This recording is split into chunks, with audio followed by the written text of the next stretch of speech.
Greetings Nightfarers, FiOth here, and in this video I will attempt to help you clear expeditions and defeat their bosses, since I've been getting a lot of messages from people telling me that the challenge sometimes feels insurmountable. We will be focusing on prioritizing what you should be clearing from the start of an expedition and what you should be focusing later on, and of course I will relate to you some of the mechanical nuance that the games include and that many people have not yet grasped.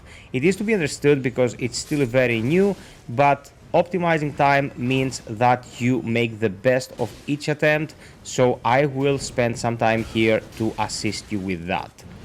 First and foremost, let's get something real simple out of the way. Your very first level up is the most important one in the entire expedition. That is because when you start a new game, you are super weak, your health pool is tiny and your equipment is very basic. So the very first thing you have to do when you start a new expedition is go and clear the small camp that unavoidably will be right in front of you. Get that camp done and then go and level up at the nearest grace. The graces are marked on your map, there is nothing mystical about it. Just open the map, go to the grace and get to level 2. Getting to level 2 will give you a nice boost, and don't forget that the more you level, the more accustomed you will be at using higher grade weapons. Second order of business, the mines. The mines on your map always include a troll or giant, call it what you will, that will drop you a smithing material that can take a weapon up to purple grade, no questions asked. If your weapon is white, you need one upgrade material from any merchant to get it to blue, and then you will get it to purple by investing that material that you can get once per run. This is super important, especially when there is no shifting earth phenomena found in a run. What is shifting earth phenomena? Well, sometimes you will see a crater, other times you will see a mountaintop, and so on and so forth. And these are alternative approaches to the map, like, let's say, dungeons that you can clear, and by reaching the end you get a super important upgrade. I'm not gonna spoil anything, but the crater, the first one that you will be meeting, includes a forge at its end that will allow you to get a legendary weapon, or better, upgrade the weapon of your choice to legendary. Now, when it comes to the bosses themselves, they each come with an elemental affinity, and meeting that affinity's weakness is the most important thing you should be looking out for. What do I mean with that? If, let's say, the very first boss, the Tricephalus, shows weakness to holy, your first priority should be to get a holy weapon throughout the expedition. That will up your chances of survival tremendously.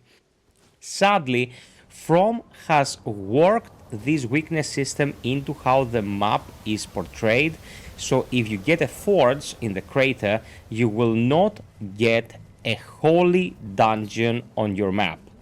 That I have pretty much validated after playing many Shifting Earth maps, and every time we had Shifting Earth we did not have any dungeons on the map that would give us guaranteed holy equipment, or the equipment tied to the weakness of the boss that we would be facing. So you either go into Shifting Earth and are guaranteed a legendary weapon if you manage to go down the crater, or you go in a normal expedition and you will probably get dungeons that will give you the element that you need in order to defeat the boss. Some of the bosses don't just take more damage from these elements, the element will actually change their behavior if hit at weak spots or procced. So make it your highest priority, as I said, to get those. Then, by upgrading a couple of times, or just one time if you're lucky and you grab a blue, you will have a purple rarity weapon to fight the boss with, and that will make a huge difference. The difference between getting a weapon with the element to just getting a weapon with high attack cannot be overstated. Guys, super important stuff. So after we go through what you should be hunting for, and we got our first level, and we know that we can get a material in order to be as well equipped as possible. What we optimize from there? Well, your heals. There are churches of Marika around, and every time you defeat a day's boss, you get another charge of heal. That means that you start with your stock heals, and you can visit one church per day, and then go and fight each day's boss to reach the Night Lord with 7 charges of heal. 7 is the max, you cannot go beyond that, so even if you visit another church at some point, you will not be able to get more, but 7 charges of heal is a super important factor when it comes to whether or not you will be succeeding.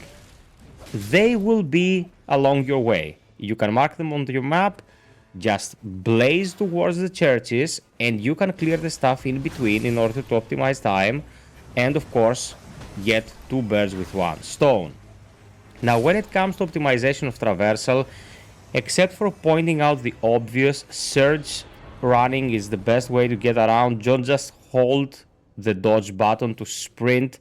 That sprint is incomparably slower when it comes to surge run, but there is a little trick to this. If you get used to running with surge run, when in combat, you might still run using surge run. And the problem with surge run when in combat is that when you initiate it, you lose a huge chunk of stamina.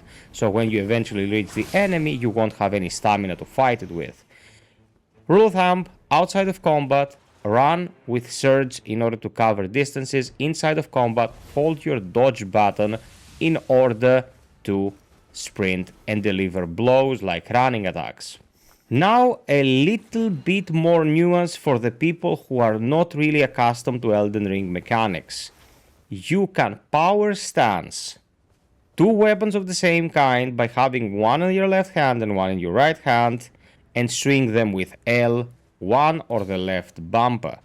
If you have a hammer on your left hand and a sword on your right hand, you will not be power stancing them, and you will just be swinging one of them at a time at a slower speed, dealing suboptimal damage. If you don't have too much in weapons, just dual grip your main weapon by holding triangle or Y and R1 or the right bumper, and go double grip on a single weapon.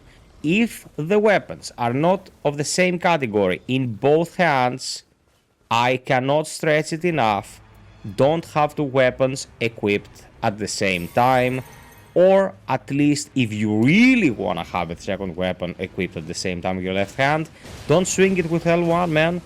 Just attack with R1 as you would do normally.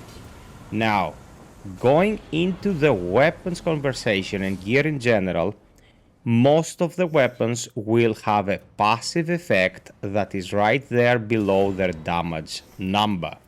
If there is no little red hand on that icon, you will benefit from that passive just by having it in any of the 6 slots that you have on your person. So the weapon on your right hand is your main weapon, of course, self-explanatory. On the left hand, you can have a parrying dagger or a shield or whatever. You can even be dual wielding, but as long as something is in your inventory, that passive element on it will benefit your quote-unquote build. If there is a little red hand on that icon, then you will not benefit from it unless you are wielding it. The most common example of that being the replenish health on hit. It can be found in a plethora of weapons. Sometimes I think I've seen it on shields. That's probably pointless, but you get my meaning. Another thing I want to touch upon, and that has ruined many expeditions, some of which have been mine, don't be greedy with clearing that one additional boss. Guys, that one additional boss, when the rain has started falling and you're encouraged in the darkness, will end your run or screw you up so badly you will not be able to defeat the day's boss. It is really bad to lose a good run because you wanted just a bit more XP, just another upgrade. Make sure you have the time to get things done before you initiate anything beyond what you can handle. Going into the subject of what you can handle, you probably can always handle the jails or the guiles, if you people don't know how to pronounce it, it's Old English, it's jail written differently, just like the Skadu tree fragments in Shadow of the Earth tree are actually called Shadow tree fragments, Old English. Again, you heard that from a Greek guy, you can feel ashamed now. So the jails are pretty manageable content most of the time, and you can go in and clear them by just having a key. Whenever you found a stone key, pick it up, keep it on your person, mark something that is close on your map when it comes to the jail, go and clear it. It is super important to do this early if you have a key, because you more often than not get the chance to activate and increase rune intake as an upgrade from those fights. I found them very commonly available there alongside the flat 10,000 runes gift as a reward from the boss. So you either get a very big amount of runes, or you just get increased rune intake, which will help you tremendously to reach level 12 by the end of the expedition. Now, what difference will a level make, you ask? It can be pretty substantial, because not only does it affect how much health, stamina and focus points you have, it will also affect things like your abilities and the transformation of some characters, like the Executor that you see me playing here. So make it a priority to clear a jail if you have a key early, because those bosses are nothing to write home about and the rewards are certainly worth it. One last very important thing that you should remember every time you start a new expedition. Some things will more easily be cleared on the second day, no matter what kind of schedule you're putting on the map as you see it for the first time when you go in. What do I mean by that? Trying to clear the crater in day 1 is a very high challenge scenario, okay? You have to go down there and defeat pretty much 4 bosses in a very small amount of time in order to reach the forge. But some of the forts around the place, jails, the mines, as I said, these are all very, very manageable things. So plan ahead, talk with your teammates through some third-party application, because the game has no in-game chat and no crossplay in 2025, for fuck's sakes. But make it a priority to explain, understand and coordinate when and where you will be fighting.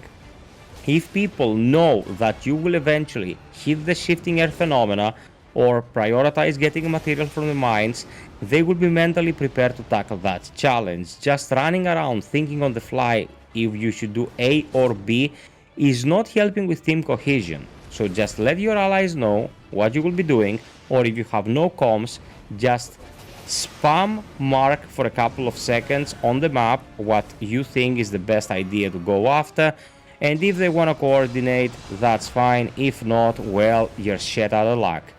Also guys, if you're playing with 2 people who are pre-made and you're the odd one out, just follow them, you know? They will have a more inclined predisposition towards doing what they can talk about than doing what you recommend. So since you are the blueberry here, since you are the rando, just follow the guys who can communicate and maybe you'll get best results. If you don't feel like playing with randos, you can check my description down below and join our Discord, where I have a dedicated channel to Nightreign, where you can find more peeps to play with.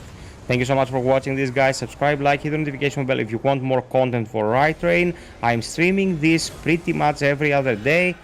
Join us in the streams, let's talk in the chat, discuss strategy and how you like the game, and until next time, be well, stay frosty and always strive for perfection. Cheers!